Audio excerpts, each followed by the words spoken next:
Right, this might be one of the first phones in a long time that doesn't just look like a phone pretending to be a camera.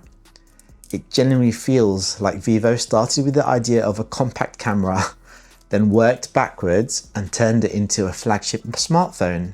And today, we are unboxing the Vivo X300 Ultra, going through exactly what you get in the box, my first impressions of this silver Chinese version, and whether it actually makes sense to import this now or wait for the global release. Because on paper, this thing is ridiculous. We're talking about a huge 6,600 mAh battery, 100 watt wide charging, 40 watt wireless charging, a massive 6.82 inch 2K 144 Hz display, and a camera that looks like Vivo has gone all in on proper photography rather than chasing spec sheet bragging rights. But there is one catch, and it is the part a lot of people outside of China will care about the most. The hardware looks amazing, but should you actually buy the Chinese version now? Or are you better off waiting for the global model later on? We will get to that, because that decision could make or break this phone for a lot of people. Let's get into it. Let's start with the bit we all secretly enjoy the most, and that is opening the box.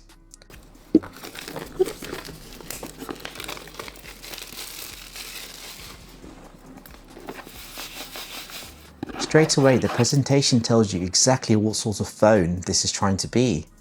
This is not one of those minimal, almost apologetic flagship boxes. Vivo knows what the main event is here, and that is imaging. Now for the Chinese retail package, you get the phone itself, we'll look at that in a second, a charging brick in the box, which is 100 watts, a USB cable, thankfully a case with Vivo branding and color matched to the actual phone itself,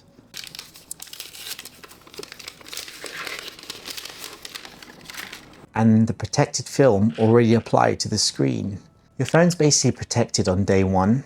So yes, unlike a lot of European launches these days, this is still a proper full-fat unboxing experience. And honestly, that already changes how the phone lands with me. When you're spending this much money on a flagship phone, it's nice not to feel the accessories are being drip-fed to you afterwards. You open the box, you have what you need, and you're ready to go. So if you're importing the Chinese version like the silver one I have here, this is one of the first wins. It feels more complete straight out the box. Then of course, there is the phone itself. The second you lift it out, the first thought is not, wow, that's slim. The first thought is, wow, that camera module is actually serious. It has a real presence. This is not trying to hide the fact that it's an imaging phone. It's actually leaning all the way into it and more. Now let's talk about the design, because Vivo has absolutely gone for a camera inspired look here. The silver finish, I'm calling it white for now, has this two-tone finish to it, much like the Xiaomi 17 Ultra Leica edition. If you want to check out that review, I'll put a link in one of the corners for you. I think the actual finish on this suits the phone perfectly. It has that premium, almost retro camera energy to it. Vivo also has a black version and a green version. The green and the black are the ones going to be available globally, but this silver one seems to me at the moment exclusive to China. And to be honest, I think I prefer this silver one. Just look how beautiful it is. Matte back with huge camera bump, we've already mentioned. The sides have a matte finish, so you definitely won't be seeing your fingerprints on this. The design language here feels deliberate. Vivo talks about the biscuit style lens deco, the camera splice styling, and the knurled textual details. On paper, that definitely sounds like marketing fluff, right? But once you actually see the phone, it actually starts to make sense. It generally looks like something influenced by dedicated camera gear, not just another glass slab with a huge circle stuck on the back. Now, because this is the silver model, it's also the more chunkier version. The black model is 8.19mm and 232 grams, while the green and silver versions come in at 8.49mm and 237 grams. So yes, this is a big, heavy flagship phone, but this is the most important part. It doesn't feel heavy in a pointless way. It feels dense, premium, and purposeful. You're not buying this because you want the lightest phone in your pocket. You're buying it because you want a device that feels like it means business. And honestly, that weight actually helps sell the whole experience. Let me explain. You pick it up and it feels substantial. It feels expensive. It feels like the camera hardware is the reason for the bulk, not just some random bit of design bloat. So first impressions on design are very strong. It's bold, it's distinctive, and most importantly, actually has a personality. In a world where a lot of flagships feel like they were all designed by the same committee, that matters. Flip it round to the front and the display is exactly what you want on a phone like this. The X300 Ultra has a 6.82-inch AMOLED panel with a 3168 by 1440 resolution and up to 144 Hz refresh rate.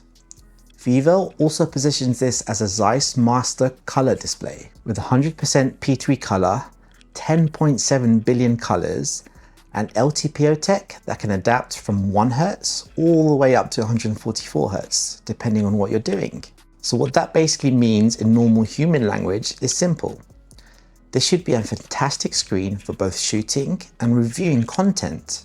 It's sharp, it's smooth, and because this phone is so camera focused, the display matters even more. This is your viewfinder, your monitor, your quick edit screen all in one. Vivo is also pushing the eye comfort side quite hard with up to 2160 Hz high frequency PWM dimming under normal refresh conditions, and even higher figures when the panel is running at that 144 Hz. That is one of those specs that sound very nerdy. But the real takeaway is that Vivo clearly wants this to feel like a properly premium panel, not just something with nice numbers slapped onto a launch slide. So my first impressions here is the front of the phone actually matches the ambition of the back. It would have been weird to go all in on cameras and then cut corners on the display, but thankfully that doesn't seem to be the case here. Now, powering all of this is Qualcomm's 5th generation Snapdragon 8 Elite chipset built on a 3nm process. And we know from all the phones it's been on already this year, that it's a beast of a chip, not just in terms of performance, but battery efficiency. So yes, this thing is positioned right at the top end. You also have got LPDDR5X Ultra RAM, UFS 4.1 storage, and on the Chinese model, there are options going all the way up to 16 GB of RAM plus a 1 TB option. Also a photography kit. But honestly, the spec that really jumps off the page for me is this huge 6600 mAh battery. Vivo says it's using 4th generation silicon negative electrode and 2nd generation semi-solid battery tech, which is basically the way of saying they're trying to squeeze in a huge battery without making the phone completely absurd. And then on top of that, you get 100 watts wired charging and 40 watts wireless. That combination is exactly what I want to see on an Ultra phone. The people buying this are likely to be heavy users. People who shoot a lot, travel a lot, film a lot, and do not want battery anxiety hanging over every day out. So first impressions, this looks like one of those phones where performance should be top tier. But the real story might be actually how relaxed it feels to use day to day, because the battery and charging combo looks so strong. Right, let's get to the part everyone is really here for. No, not for me, I'm talking about the cameras. This is where the X300 Ultra separates itself from most flagships, because Vivo has gone for a very deliberate trio of focal lengths. You have a 35mm 200 megapixel Zeiss lens as the main camera, a 85mm 200 megapixel Zeiss telephoto lens, and a 14mm 50 megapixel Zeiss ultra wide lens. And I really like this approach because Vivo is not just throwing megapixels at the wall here. It is building around classic photography focal lengths. The 35mm main camera is especially interesting. Most phones live around the 23 or 24mm equivalent, which is fine, but 35mm tends to feel more natural, more cinematic, and more intentional. It is a focal length a lot of photographers genuinely love because it pulls you right into the scene, without that slightly stretched feel you can get from wider main cameras. Then the 85mm camera gives you that proper portrait and medium telephoto look. On paper, it's pretty wild too. 200 megapixels, a 1/1.4 inch sensor, f2.67 aperture, optical image stabilization. That sounds like a telephoto camera they've treated like a star of the show, not just an afterthought. And for the ultra wide, it's not just some throwaway sensor either. It's a 50 megapixel 14mm unit with optical image stabilization. So even the widest camera is getting serious treatment. As well as OIS, all rear cameras support autofocus. The telephoto supports 3.7x optical zoom and digital zoom that goes all the way up to 105x. That last number is one I wouldn't get too carried away with until I actually test it myself properly. But as a headline spec, it definitely tells you this phone is aiming high. And then there is the accessory story, which is a huge part of why this phone feels more ambitious than normal. Vivo is offering dedicated telephoto extenders including a 200mm and 400mm option, plus a photography grip, a camera cage, cooling fan, and an external lens expansion frame. This isn't standard smartphone behavior. This is Vivo trying to turn this into a genuine mobile creation system. So my first impression from the spec sheet and the design together is this. The X300 Ultra is not just trying to be a good camera phone, it's trying to be a creator phone. There is a difference. Here are some initial pictures I've taken with the camera itself. Have a look and let me know what you think.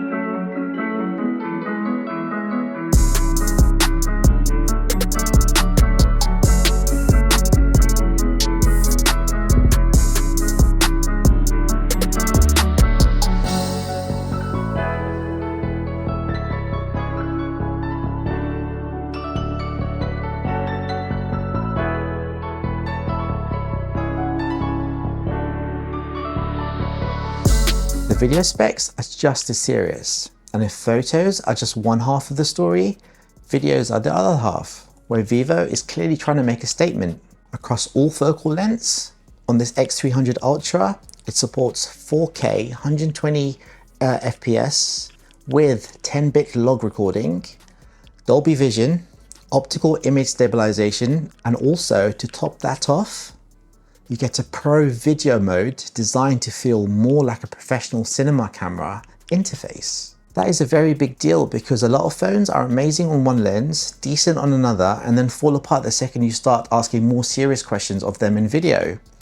Vivo is basically saying, no, we want the whole system to feel like a proper tool. This phone can also record up to 8K video for those who actually love those kind of things. With slow motion captured up to 4K. So even before I've tested a single clip, this already looks like one of the most video forward phones Vivo has ever made. And honestly, the video part of this phone is so interesting for a channel like this. Lots of people look at launches like this and focus only on the megapixels. But for creators, the question is bigger than that. Can this phone help you shoot better video across more lenses with more consistent quality without turning the whole process into a headache? On paper, the X300 Ultra is saying yes, a very loud yes. But once I get to test this a bit more, I'll have the results just for you guys. I'm really keen to see how this actually performs in the real world to kind of back up what it says on paper. So make sure you watch out for my review that should be landing pretty soon. Now let's get to the question that's probably going to matter most for lots of people watching this. Do you import the Chinese version now, or do you actually wait for the global release? The first thing I can say with confidence is that the Chinese model is fully official and fully specified. It runs Origin OS 6 based on Android 16. It has a dual nano SIM tray, Supports Wi-Fi 7, Bluetooth 5.4 and USB 3.2. So it basically has everything that you need to run it outside of China. Now on the global side, Vivo is already teasing this phone on the Vivo Spanish site, the Vivo German site. So it's definitely launching probably imminently. If you buy the Chinese version, you're getting the device earlier, you're getting a charger in the box, and you're getting the full China retail experience. And you're also getting a bigger battery. And I know it's not going to matter this time around because I think the difference is only going to be around 200 milliamp hours. But for people who do care about that, there's that to consider too. Vivo's global X300 family now actually uses Origin OS 6. So that's consistent across all markets. But also it supports eSIM alongside physical SIM options. Now that's quite important for a lot of people. I use a physical SIM on my Chinese version, which acts like an eSIM. It's called 9 eSIM, and I'll put a description in the link. I'll put a link in the description below. But essentially, you can load up to 9 or 10 different profiles. All you have to do is download the app from the Google Play Store. And then when you buy your actual eSIM and it gives you that QR code, you go into the app and you load the profile by scanning the QR code. And then it just works. I actually used it on a recent holiday and it worked flawlessly. I had no issues at all. So now I don't have to worry about my phone not having eSIM support because I have one physically. So the short version is simple. Chinese version means early access, fuller box contents, which includes a case and a charger. Global version should mean less regional compromise and probably a friendlier out-of-the-box experience for most users. But let's just see what happens. Now, one thing that I didn't mention is probably one of the biggest fears people have with importing Chinese phones is the software. It doesn't have Google Play Store sitting there on the home screen, and it comes loaded with Chinese apps that most people outside of China are never going to use. But the good news is actually really easy to sort out. You don't need to be some kind of computer hacker. You don't need to plug a phone into a laptop. You can get Google Play Store and all of its apps up and running in literally a few minutes. Here's how you do it. First, connect the phone to Wi-Fi. Then open settings and scroll down to account and synchronization. Inside that menu, you should see an option called Google Basic Services. Turn that on. Under User and Accounts, I would just add your Gmail details in. Then you go back to the home screen and look for the V App Store. Search for Google Play, install it, open it, sign in with your normal Google account, and that's basically it. From there, you can download YouTube, Google Maps, WhatsApp, Chrome, Gmail, and pretty much everything else you would normally use. Once you're set up, you can go through the pre-installed Chinese apps and remove the ones you don't want. So yes, you can turn this into a fully functioning flagship phone without too much drama. And all your banking apps work fine too, by the way. One thing you should know is that sometimes the Chinese software can be quite aggressive when it comes to battery management. That means apps like WhatsApp, Gmail may need tweaking in the battery settings to make sure notifications come through reliably in the background. All you have to do is just basically allow it to run in the background. It's really easy. So it really just comes down to the kind of user you are. If you're a proper tech enthusiast and want the absolute best camera hardware right now, and you don't mind spending a bit of time tweaking settings and cleaning up the software, the Chinese import is a brilliant option, and it'll probably be cheaper too. But if you want a phone that actually works exactly the way you expect it to do the moment you switch it on, with little fuss possible, then honestly, waiting for the global version will probably make more sense. So, after looking through the box, the design, the hardware, the cameras, and the regional differences, where do I land on first impressions? Honestly, I think the Vivo X300 Ultra looks like one of the most exciting camera first phones we've seen in a while. Not because it's trying to win with one silly number, not because it has thrown AI into every sentence 50 times, but because the whole thing feels coherent. The design says camera, the focal length says camera, the accessories say camera, the video specs say creator tool. Even the battery says go out and shoot all day. And that matters because sometimes these so-called ultra phones feel like a collection of expensive parts. This feels more like a product with a point of view. Now obviously first impressions are not the same as a full review. I still need to test the camera, the software, the battery, the thermals, and whether the huge camera ambition actually translates into consistently better results. But the early signs are very, very promising. If your priority is having a phone that feels genuinely different from the usual slab flagship, this looks like it could be one of the best examples of that all year. Until maybe the Oppo X9 Ultra comes out. But let's see what happens. So that is the Vivo X300 Ultra unboxed. A proper camera style flagship, a really distinctive silver finish, a huge battery, very serious imaging hardware, and a genuinely interesting choice if you're deciding between importing the Chinese model or waiting for the global release. Let me know what you want to see first in the full review. Camera comparison, video test, battery test, gaming, software breakdown, or a proper Chinese versus global deep dive once the global version is officially released. And if you want to see whether this thing actually lives up to the hype, watch the full review next when it drops. Thank you so much for watching. I actually enjoy making all these videos just for you guys. I'm Maz, and this is Maz Tech Central, where I like to keep tech simple and accessible for everyone. Make sure you like and subscribe because it definitely helps the channel. I'll catch you guys in the next one. Take care of yourselves. Bye.